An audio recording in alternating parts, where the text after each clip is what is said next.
Un uomo dedito alla famiglia a 360 gradi, viveva in America però già era veneziano sotto tutti i punti di vista.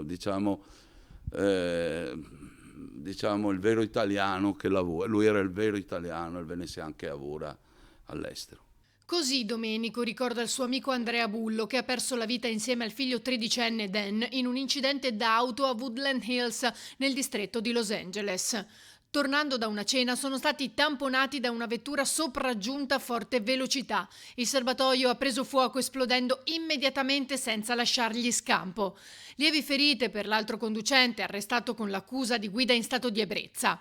Bullo, 60 anni, originario di Murano, aveva lasciato la città 40 anni fa per inseguire il suo sogno, dopo aver lavorato al ristorante Do Forni, all'Antico Pignolo, a Londra Palace, all'Excelsior del Lido. Ha voluto seguire questo sogno americano che si è avverato perché ha aperto i più bei ristoranti di Malibu a Los Angeles e niente, siamo veramente dispiaciuti perché tante volte un sogno esplode in questa maniera. Sposato da circa 20 anni, Andrea aveva saputo coniugare la cucina tipica veneziana con quella americana, rendendo inimitabile il suo stile. Tornava regolarmente a casa, anche col figlio. Ancora oltre 20 anni fa mi chiedeva Domenico, voglio portare a Gran Segua in America e la cosa, come facciamo per portare i gusci e tutto, mandarle?